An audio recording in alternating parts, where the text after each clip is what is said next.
Welcome to another happy hour talk with Wine Simple. We have a super special guest today. Very excited, super famous sommelier, a woman, and very, very talented. Just wait for her to come online. Oh, there's Juan Gargano.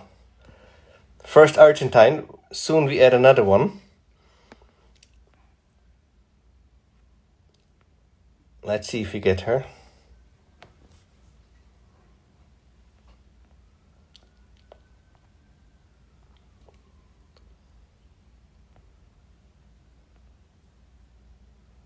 Let's see, where's Paz?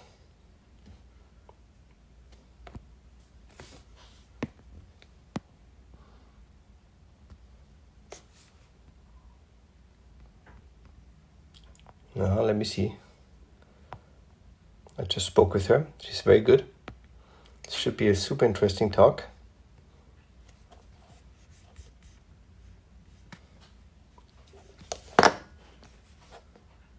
Oh, Catherine turned too. Look at this.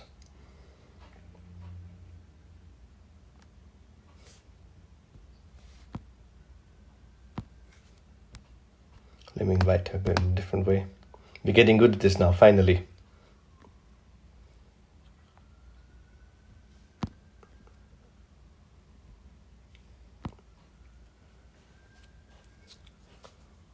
We have some Austrians.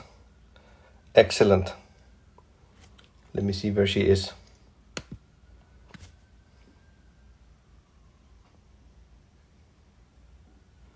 Where's Paz?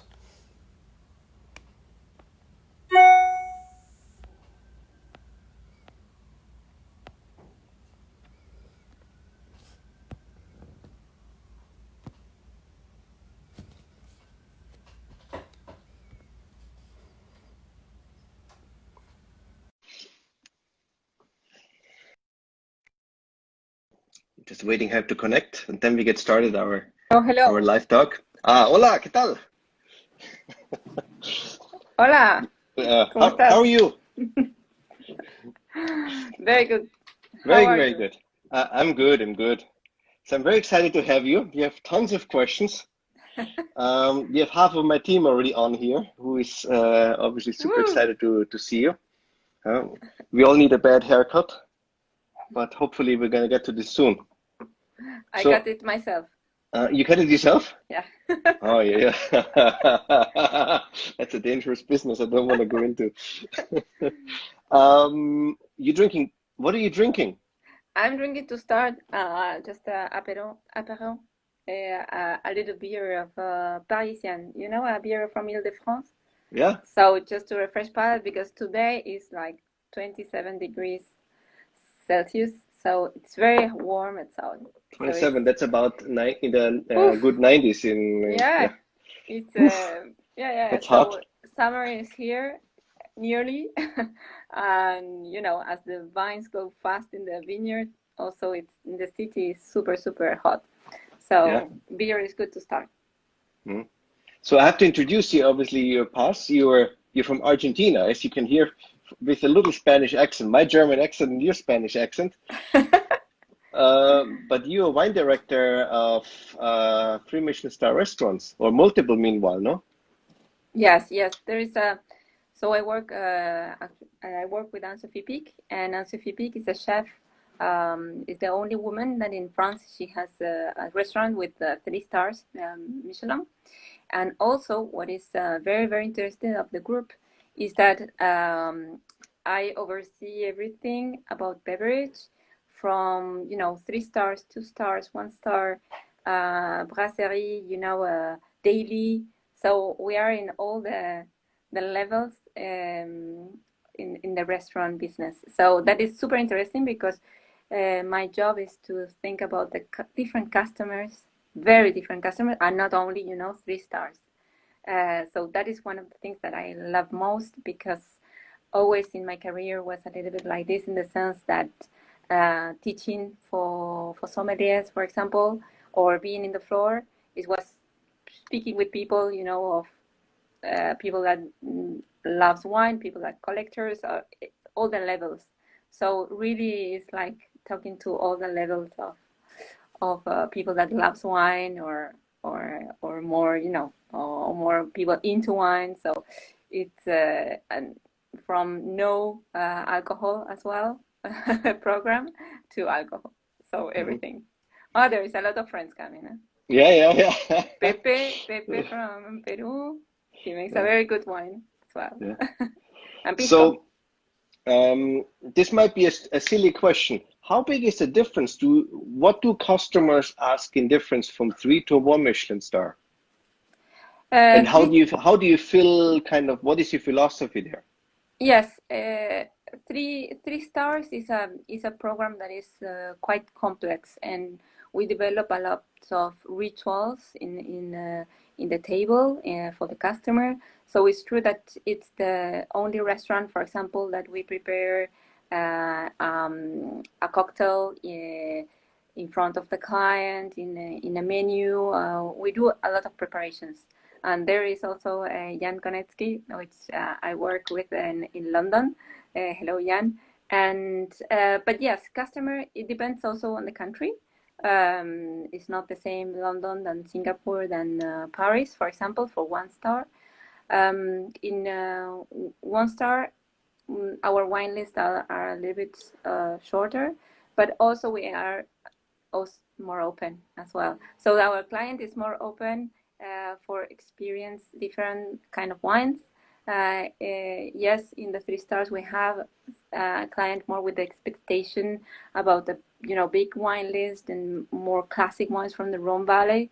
But today as well we open for wines for all over the world. But yes, a higher level. Uh, of price as well. So it's a very different program, and the client expectations are different. Yes, in one star it's the most difficult because the one star clients are very exigent. It's a client that goes to one star, but in a way it wants a service like three stars. So it's the most challenging. But yes, there is Tiwa. Hello, Tiwa. But it's very challenging because we have a lot of customers, very, that they see every detail. They're prepared for having the greatest experience, and we give it to them. So, but we have to work a lot in this in the expectation of clients are higher than in the three stars. I think Mhm. in the three stars they are prepared for something that they know what is going to be. In one star is more open, and also in Paris, for example, we have one stars very different styles. So it's in a kind it's a more open game today, and we have one stars with more simple setting in the table and in a different neighborhood in Paris, and we want one stars in nearly like one like three, wanted to be a three stars. So it's yeah, it's more difficult, I think. But we in the one star in Paris, for example, we have a very well in all the Dan de Pique a very strong wine program, beverage program, and full team. You know, very detailed in the service. But yes, you have to be much more quick and every. One star is very dynamic as well because customer is they want to maybe in lunch eat in 1 hour Yeah, and we have a know that. great experience, and 1 hour whoo, rush. So we have a very good team, a head sommelier in all the restaurants, and a good team for for to give to the client all that they are expecting and more. No. Mhm. Where do you see trends right now in Paris? Trends in Paris. Yeah, Ooh, I mean, well, me personally, I always hate that word because we always chase certain things, and we look, everybody's looking for that. But to me, always, what are customers looking? That's to me yeah, the interesting part, yeah, because traditionally in France they were always, French, and that was it. Yeah.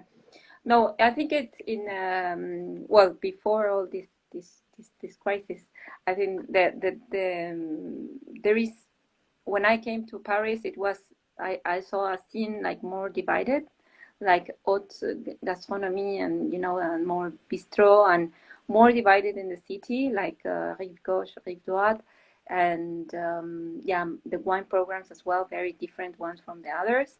Now, after 6, 7 years, this is changing a lot, and I think that now uh, one of the trends is to have a restaurant that 1 star, or with the mindset of 1 star. Very good food, very good smaller wine list, but very very good, very curated wine list, and but go out of the luxury, but still very high level in the food and in the in the food. When I arrived, again, it was a little bit more divided. You can see, places like today, for example, our friend Marco Petier.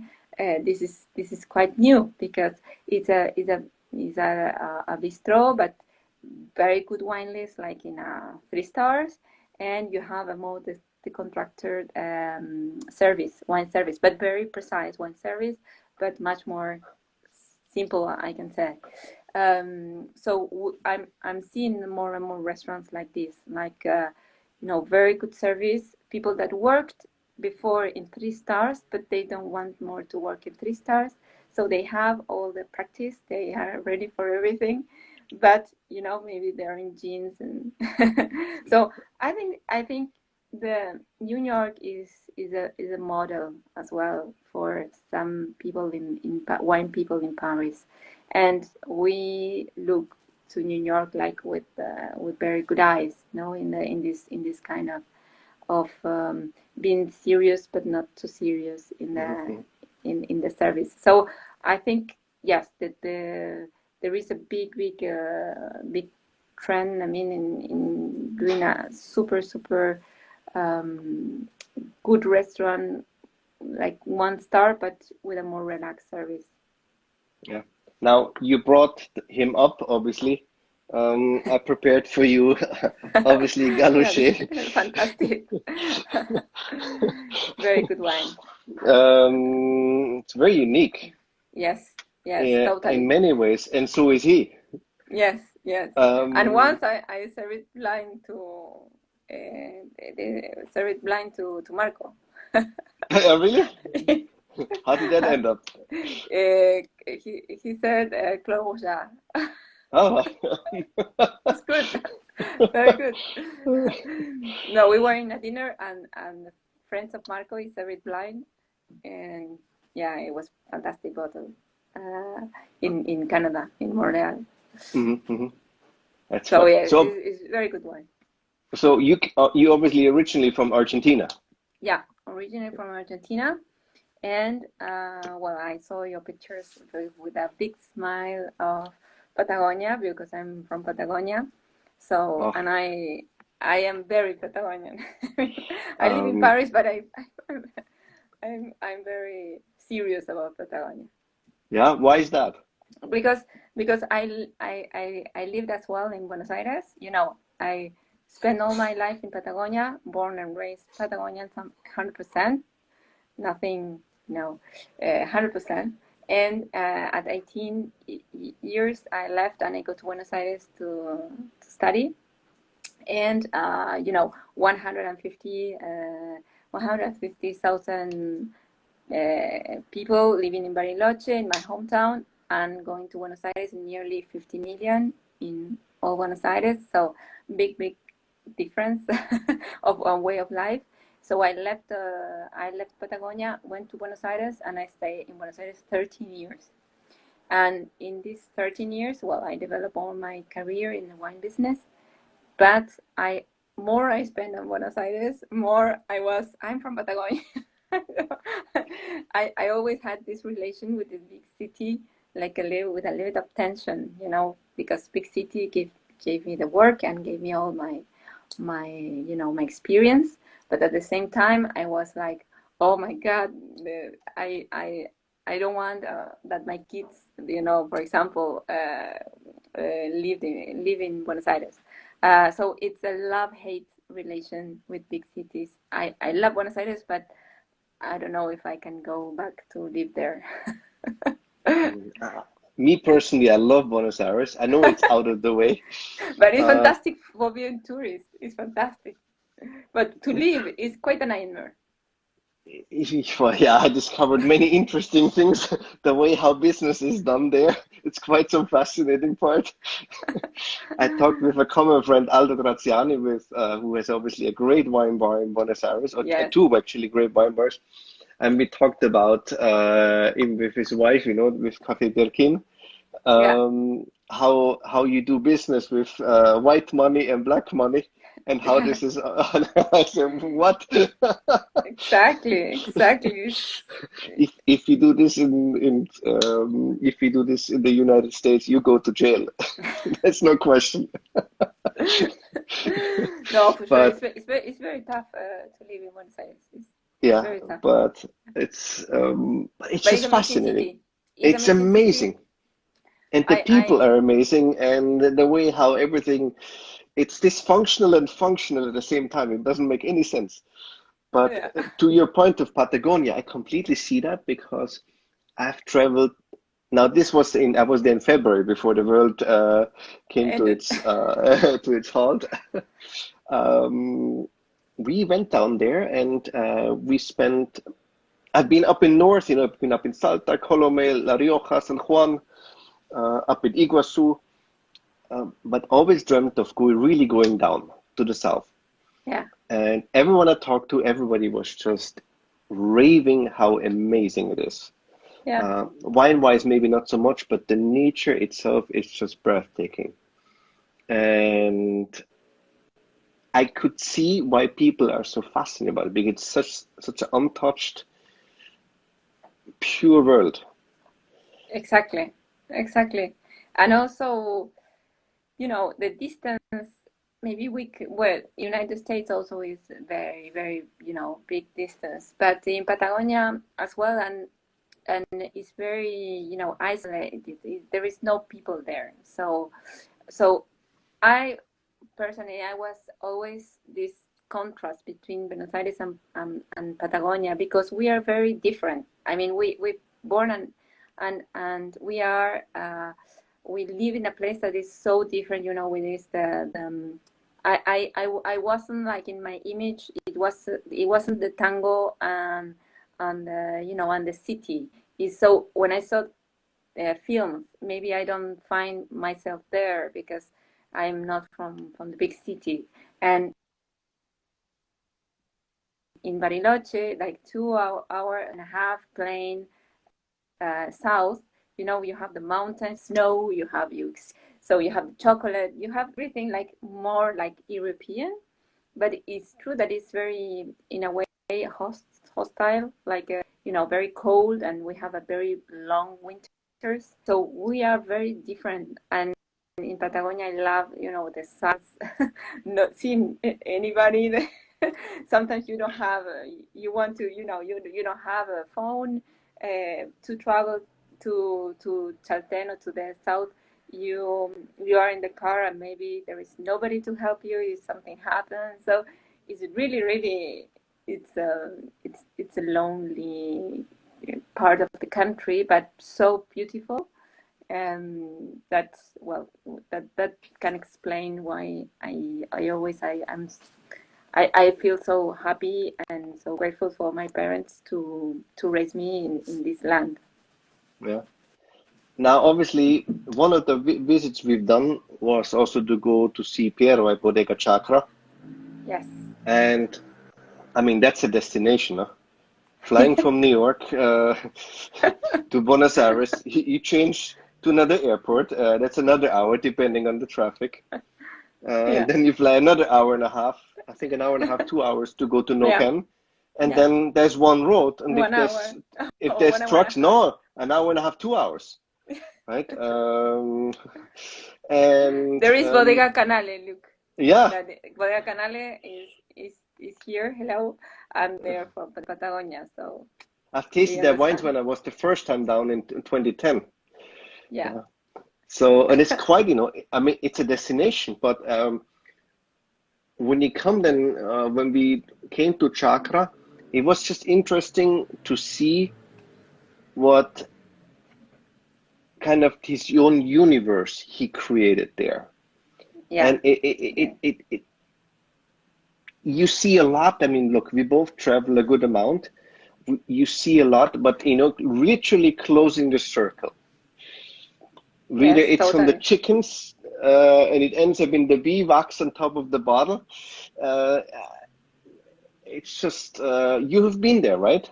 Yes, yes, I've been several times, and but before Piero was there, I always knew the region because it was, our stop in our way to Buenos Aires, and well, I'm from Patagonia, but I'm from Bariloche. Bariloche is a beautiful city, like in the mountains, and it's like Switzerland a little bit.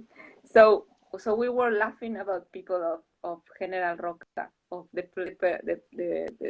it's a beautiful place where is Piero, but the beauty of the lakes and the snow and the glaciers, it was so much, glamorous, or people was going like, my city is a destination, touristic destination.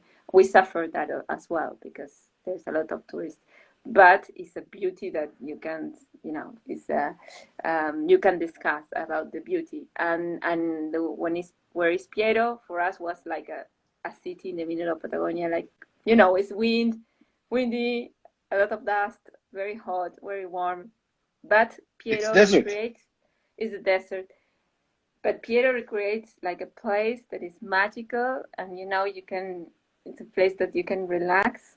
Not Piero because he is in the harvest, but but you can relax. Oh, there's Sophie. Oh, that's your Oh, chef. Look at this. chef. She um, was just, I think, this or last year at Le Bernardin. She came by. yes, and she had Yeah. a wonderful, wonderful time because when she came, she told me, "Oh, the service and everything, Ramadan was so amazing." I'm So, glad to hear. yes, Glad to yes, hear. I said, I sent Katya. I sent Katya to her table because I figured it's more appropriate. yes, So Katya is my right hand, sometimes also my yeah, left hand. yes, yes, I saw her. She's fantastic. I love the team that you have. A lot of women, wonderful women in your team. So, but It's we were now it is modern, but we had this all along. And this why was do you came to think? Why do you think you have a lot of women in your team?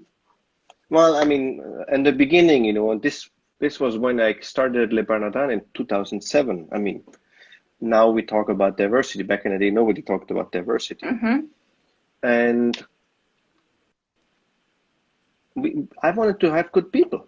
And Yeah. you when you interview them, you ask questions, and all you want to see is, how passionate they are. And it's and they turned out to be all women. They were super passionate. For me, kind of, it's not really relevant whether they're man, woman, or what kind of confession they belong. Yeah. They Yeah. have to be good. Yeah. And it turned out at the wine bar, it was quite the opposite all of a sudden. So, but I had at one point 3 years ago, I had from 7 sommeliers, 7 women, and yeah, it's Perfect. kind of no, it was just a completely random, but Yeah. it worked out. It worked out great, and it's great. The dynamic is different, and you're not going to tell me that a man is better than a woman or vice versa. That's just not true. I mean, it's a No. fantasy, but it's not true. It's different, and they express themselves different, which is great, because we have richness in how we can send people to which table. So, we Yeah. really tailor it to the customers. Mm-hmm. And yeah, we've been very successful with that kind No, of it's fantastic. strategy, and yeah, they stay also for a long time. I'm looking forward So, to meet Marie. That now she's well, back. she's back in France. She's back in Lyon. Yeah, her husband took over the Yes. restaurant in Lyon from his So parents. I'm looking forward to meet her in person. Yeah, Yeah. she is something else. Marie, we love her. We love her. We love her. Yeah, Yeah, we want to have her in Valence. So there is rush. yeah. Ah, Oh, yeah, no rush. yeah. So when I came to Argentina the last time, I've tasted a fair amount of wines. I mean, obviously in 2010 and 2011 when I've been there. Yeah. You know, Argentina, we got very, very excited. You know, everything changed. And yes, I have to come to Paris. I know. Your chef says I Yeah. have to come to Paris. No, to Valence as well. Oh, even To better. yeah. Even better. It might happen this year. So because we're closed until September.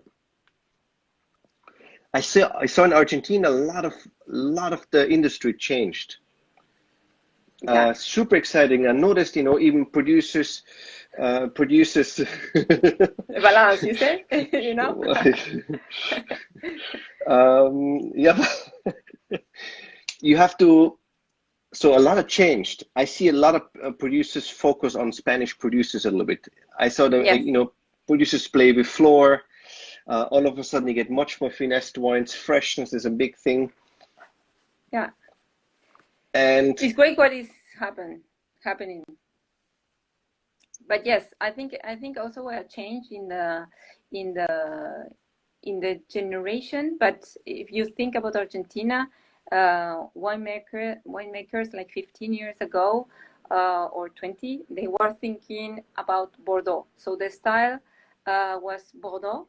And if you think also about the croissants that came to Argentina, it was more Bordeaux, or it was more red wine regions, very famous red wine regions, mostly. No, so Argentina was experienced a lot of people coming from outside Argentina to discover more the red wine.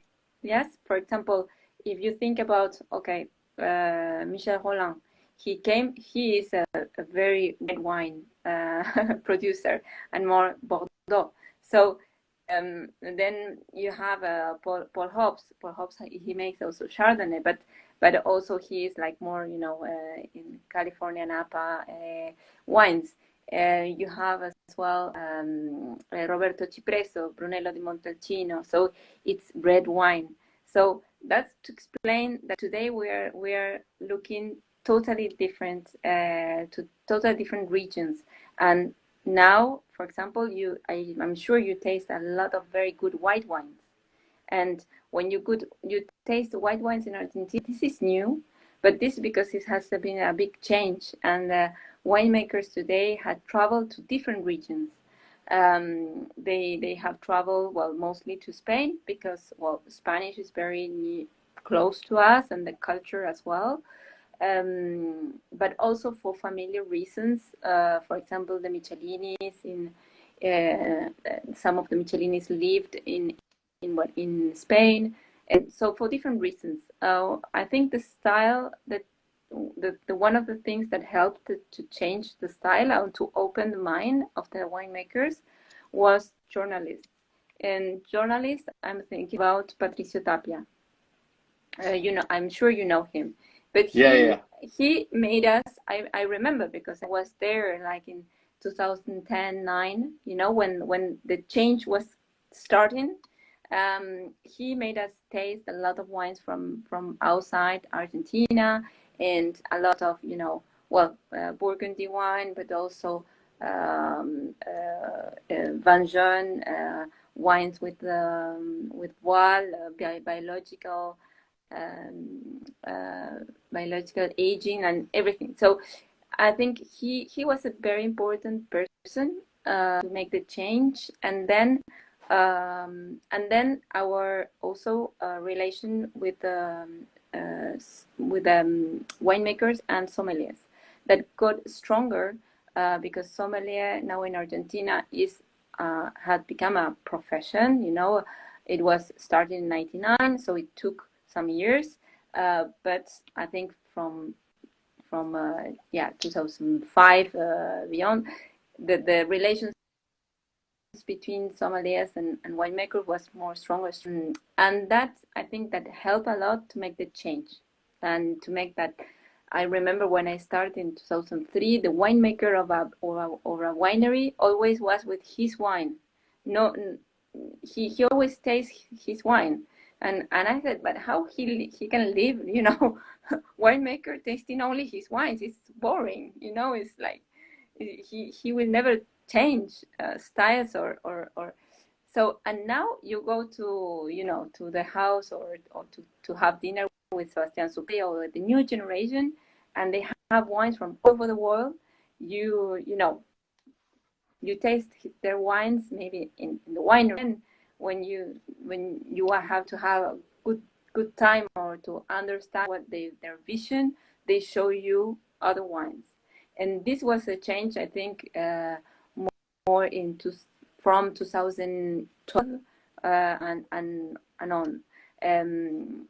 And this changed everything, because if the winemaker travels and is curious to know other wines, and for sure it's going to change his style, the winemaking, how to approach Malbec, and this is where we are today, in a very different Argentina than when I started in 2003, and winemakers also changed a lot, but they changed for purity, to find the Malbec in a more pure state, and I cheer for that, because as barrels are getting more expensive, and also it's more difficult to buy them, brand new. Is a good thing, because Malbec is very sensitive to oak, and so now when I was starting, it was 200% new oak, maybe, and today it's like, okay, this is used oak or second use, but because they are thinking about the purity of Malbec and to preserve the fruit, the floral, a lot of characteristics that Malbec has and is unique, that is for the stylistically point of view. But then other changes more important in irrigation, in viticulture, that are more important because are the base, and is what it's going to bring balance to the wines. So it was, a lot of years now. I can talk for hours, but it was a lot of changes from viticulture to then the mind, the way of drinking, the way of traveling. And well, one of the best things was to, for example, travel with 8 winemakers to Burgundy. Like a couple of years ago, we went to a lot of people that I love, and well, we taste Mainke and Chara. We taste Chardonnay in Roulon with Jean-Marc, and the first one we tasted, it was from Patagonia. but I mean, this when I came to France, we went to Loire and we went to Burgundy with makers, and I think that is amazing, and I think that is also and other views and another active to Argentinian wine. One it's thing getting dark. Sorry. It's getting it's getting dark. Voila. One thing is Vuelta Jari. Can you say something about it? Because that seems to be every Argentine sommelier is mega excited about that. Yes, I love Vuelta Jari. Well, it's very tricky to pronounce, Vuelta Jari. Yeah, but because it reads very differently. Yeah, exactly. So, pioneers in Vuelta Jari, it's Catena Zapata. So in the just 93, 95, they plant the vineyards. It's a very high vineyard that it's in Tupungato. In Tupungato is the Uco Valley. And this is a big change because maybe 10 years ago or 15 years ago, we were talking only about Mendoza and about Uco Valley, And today it's great that you mentioned Gualtallarí, because this is totally new. Because before was, okay, Mendoza, Uco Valley, and we stopped there. Or maybe, okay, Tupungato, Luján, Tunuyán, no? San Carlos, Yeah. Luján, different departments. But it's very important to get to the sub-regions, because today as well, from I think from 2011-12, I remember 2012 a trip with Pedro Parra, and it was the first one of the first trips with Pedro Parra that he showed us all the diversity and soils, and we were discussing a lot about soils, and that was my first trip like a sommelier in talking about soils, that somebody can talk us hours about the soil. And so Argentina went from a wine scene about plant altitude and the green part of the plant to go down to the earth, go to the roots and the soil type. So Gualtallarí comes in this story because Gualtallarí is altitude. Gualtallarí, it's a place that is quite big in hectares, but it can't be everything planted because it's very difficult to, there's carp and very It's limestone driven too, no? yeah, it's a lot of limestone there, and we are fighting for a geographical indication called Gualtallarí. The name of Gualtallarí is protected by a brand, unfortunately. So there is a legal, battle there. But Gualtallarí can be divided in like 5 different subregions. And now there is they are in a lot of research of these 5 different regions, because in Gualtallarí you can have very different climates, kind of climates. I remember tasting or going to 1,600 meters in feet. I had to translate in feet, but 1,600? yeah, 5,000, a little bit, 5,000 1600. feet. Yeah. So Plus very minus. very very high in the mountain. And I remember the Malbec from this region is totally different from the Malbec in 1300. So it's Gualtallarí is a big place. It's a district, but it can be divided, and they are studying. And there are such a fantastic projects in Gualtallarí, like Per se, Matthias Michelin, Finca Sofeña was pioneer. Well, Catena Adriana Vineyard is one of the most known vineyards in Mina. And yeah, you taste the white bones or white stones from Catena, and it's really amazing. You can feel the energy of the place. Now, Gualtallarí is bringing a lot of things. It's not the only. There's a lot of places, and they're studying a lot of different subregions, like La Carrera or San Pablo or Altamira, which is great, and Zucardi is one of the most important players. But Gualtallarí is special because it's very wild, and yes, you can feel something very different. El Peral, Los Chacalles, yes. So it's a lot of names there.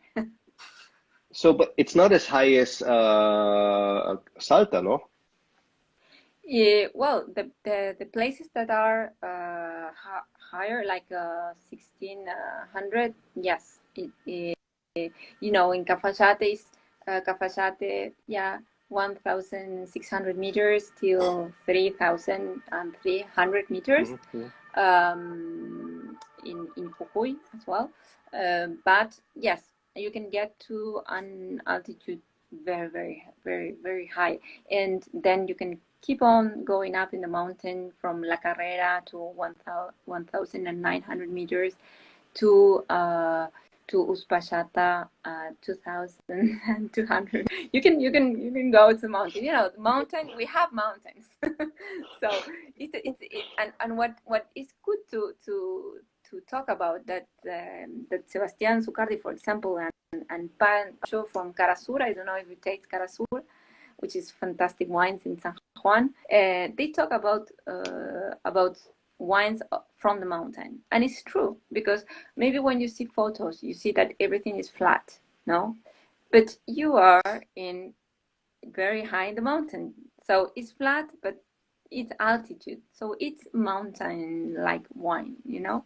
So it's, but yeah, but it's going higher as well. And I think in the future, well, we are going to see a lot of things going on in mostly as well dry farming, very high altitude wines that can be possible, and it's going to be important as well.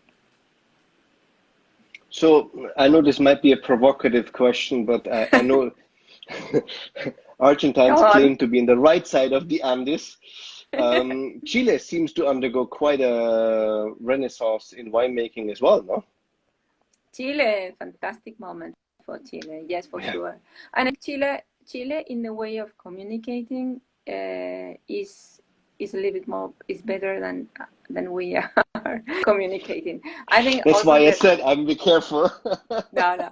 The answer is that in Argentina we have lots of people, wine people, you know, and yes, we need to export for sure, but we have a lot of, you know, you go to Buenos Aires, it's the second city after Paris that people drink wine. Like the amount of wine that people drink in Buenos Aires is quite a lot.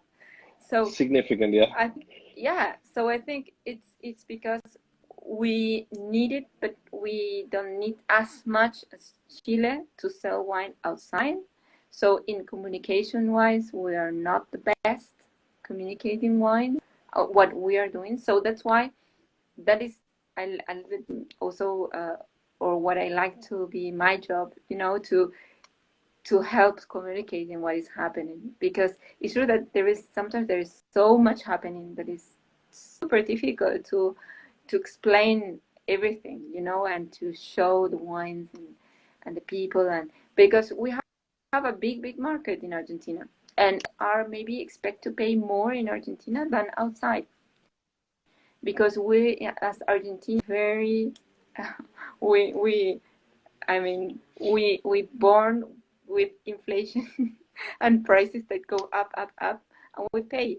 And maybe in Europe this can't happen, you know. So maybe you can find much more expensive the wines in Argentina, and wineries prefer to sell in Argentina, you know, in one point. But Chile, very good communication, but also very good wines. So yeah. I taste some Malbecs that were fantastic, splendid from I have to admit, from Chile. not only País. I mean, not only País. We don't have to. I mean, the Cabernet Sauvignons and the most classic grapes. And it's good that everybody talks about País, but also there is a whole industry that is Carmen and Cabernet Sauvignon that is very, very good wines as well. And Malbec, quite very, very good, but different scene. But it's good that we have more communication now with Chile. I think it's an interesting moment for both industries. But maybe in Argentina, you know, we don't drink foreign wine, so maybe we don't know. Well, because it's taxation, it's a huge taxation problem. What do you have? No, I mean the import tax is crazy. Crazy. So it's a very protective country. That's a big problem for sommeliers there. It's a big problem for sommeliers, and we are all experts in Argentina. So that's why it was one of the reasons I left Argentina. Was not an economical reason, or that I think that Paris is better than Buenos Aires. It's not that at all.